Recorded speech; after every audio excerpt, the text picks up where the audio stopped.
What's up guys, Joe here. So today we're going to be working on a classic 1984 Mercedes SL380.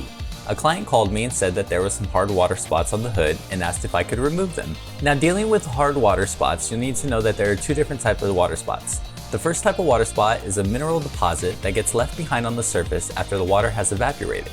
Now normally, this type of water spot can be easily removed with a clay bar or the use of a dedicated water spot removal product.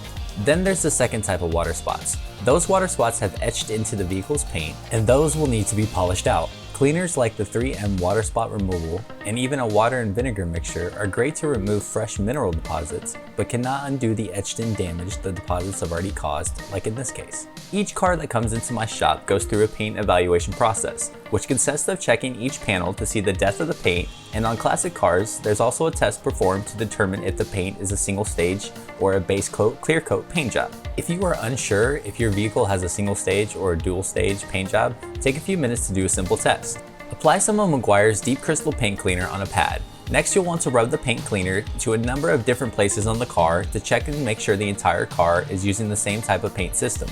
It is possible to have a car in which some panels are clear coated and some panels have a single stage paint, depending on whether or not it has been repaired or how it was repaired.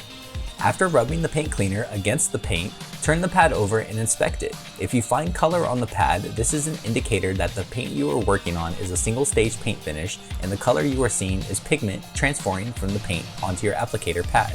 As for how to treat a single stage paint job compared to a clear coat finish, in most cases, but not all, a single stage finish will be softer than a base coat clear coat finish. So you want to take this into consideration when doing any type of cleaning or correction work. Remember, as a detailer, it is our job to use the least aggressive product to get the job done. This is where you'll want to test a few products to see what products will remove the defects best for what you're trying to accomplish. Single stage paint tends to absorb and react better to polishing oils. Pure polishes do a really good job of bringing out the full richness of a color in a single stage paint. Okay, now that we have determined what type of paint we are working with, I'm going to start with Meguiar's N2o5 Polish in a yellow foam pad. Working in a small section at a time, I'm going to work the polish into the panel and wipe off and inspect when completed. Notice how the pad is slightly changing color after a pass or two. You'll need to blow out the pad quite often when color correcting, especially with single stage paint jobs. A dirty or overused clogged pad will not produce the results you are desiring. So with N2o5 Polish, we went from this to this. And it seems like this method is going to achieve my desired results. Or so I thought.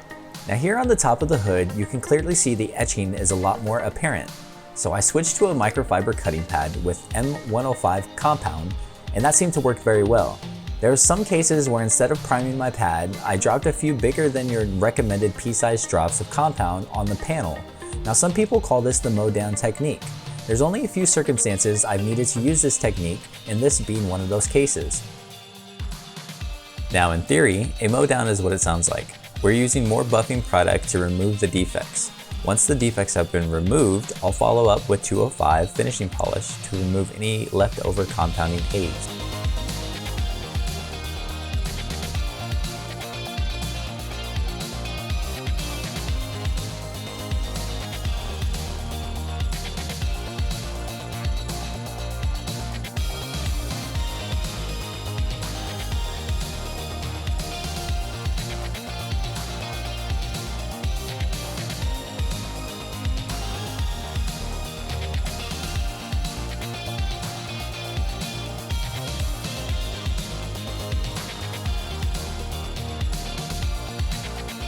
Well, alright guys, that's it for today's video. If you liked what you saw, then go ahead and hit the like button, subscribe, or even leave a comment. And if you didn't like it, well, you know what to do.